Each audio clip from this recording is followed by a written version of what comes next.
Bonjour tout le monde, c'est Selma, je suis ravie de vous retrouver aujourd'hui pour ce nouveau tuto avec les produits 4 en scrap. Si vous êtes fan de la marque, vous connaissez déjà probablement le classeur craft à customiser, mais c'est avec grand plaisir aujourd'hui que je vous propose ma version. Vous le savez déjà, je suis fan des petits détails et j'avoue que le petit 4 en scrap marqué à l'intérieur dans le classeur, je trouve ça vraiment très sympa. Je vous propose donc de regarder comment j'ai réalisé mon classeur à recettes. Pour tout vous dire, je suis tombée amoureuse de cette planche de tampons et j'avais vraiment envie de m'amuser avec tous ces petits dessins et ces petits détails. Dans cette planche, les éléments s'imbriquent ou se superposent et je trouve vraiment l'idée très intéressante. Donc là, je vous montre comment j'ai réalisé cette petite cocotte. J'ai d'abord tamponné à la Versafine noire le contour de la marmite et maintenant avec la Versafine grise, je viens faire le tampon de remplissage en fait. Voilà. On peut aussi faire la même chose sur le couvercle de la marmite. Alors je ne me suis pas privée car je trouve ça très ludique. Et après évidemment il ne reste plus qu'à détourer avec les ciseaux pincettes. Dans ce classeur, il y aura des intercalaires pour définir en fait viande, légumes, dessert. Et il va y avoir dans les pochettes qui sont généralement utilisées pour le Project Life, les petites fiches à recettes. Je viens donc de découper mon premier intercalaire et je vais pouvoir le glisser maintenant dans la grande pochette.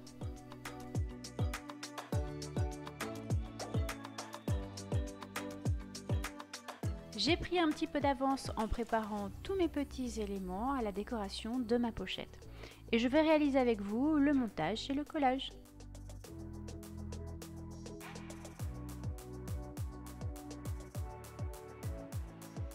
Maintenant que j'ai une bonne idée de ma composition, je vais pouvoir passer au collage.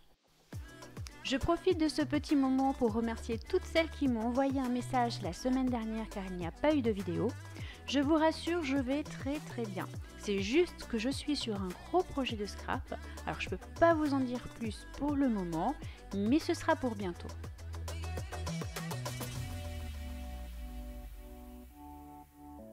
Le collage est bientôt terminé, je vais maintenant ajouter quelques petites feuilles pour apporter un peu de peps.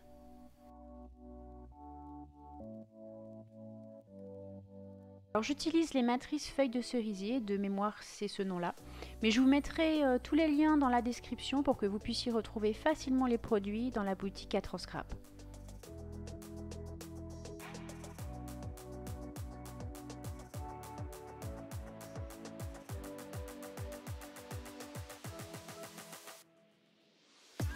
Le collage est maintenant terminé et pour apporter un peu plus de profondeur, j'utilise la planche de tampon Carpe Diem pour réaliser un fond avec de la Versafine noire.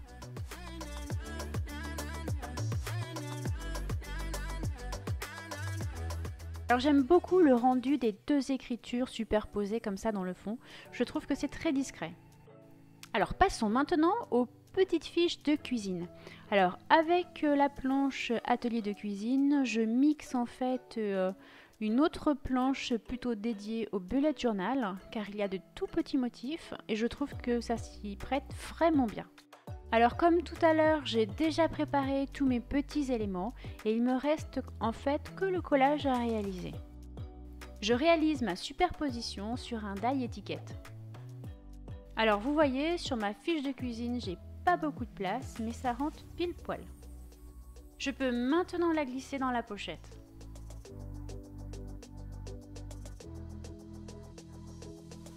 Passons à la deuxième fiche maintenant. Alors pour celle-ci, la déco ne sera pas faite avec des petits dessins, mais plutôt des petits messages.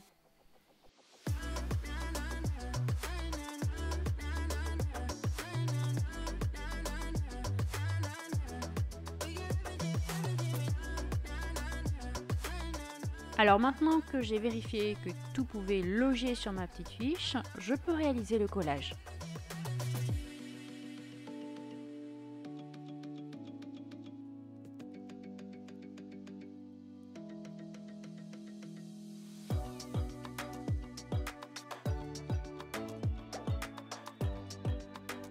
Et comme c'est terminé, je la glisse dans la pochette.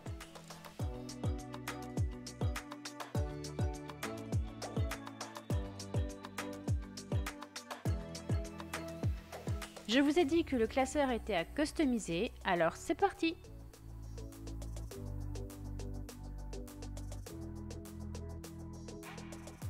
Dans du papier relon gris, j'ai découpé deux bandes de 5,5 cm sur 22. Alors j'ai laissé volontairement de la marge au-dessus et en dessous pour pouvoir en fait bien le découper une fois que tout sera sec. Évidemment, je fais exactement la même chose au dos du classeur.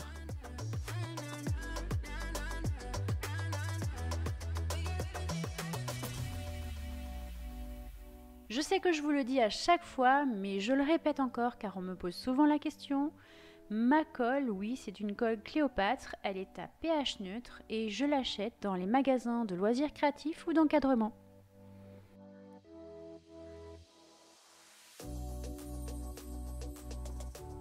Maintenant que les deux morceaux sont collés, je vais pouvoir passer à l'habillage.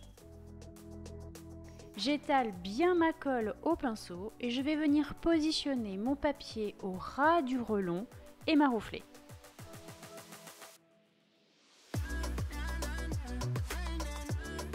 Je découpe l'excédent de papier en laissant une petite marge en attendant que tout soit collé. Évidemment, je réalise exactement la même chose sur le dos du classeur.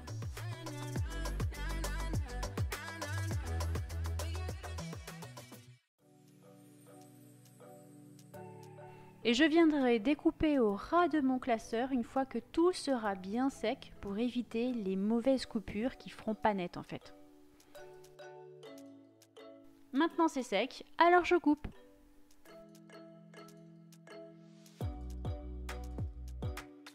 Passons à la déco de la couverture.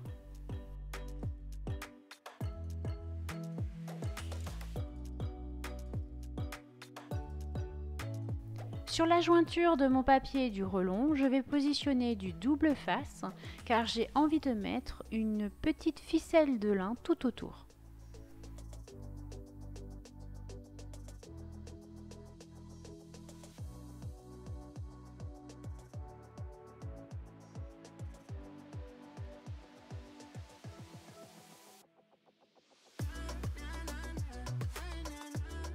Je viens donc la poser tout simplement dessus.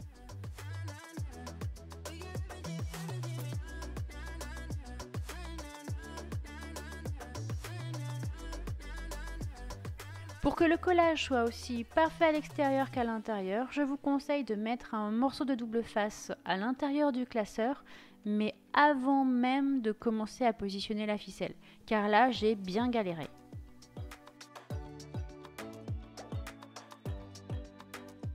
Alors maintenant que tout tient bien, je vais pouvoir découper au ras.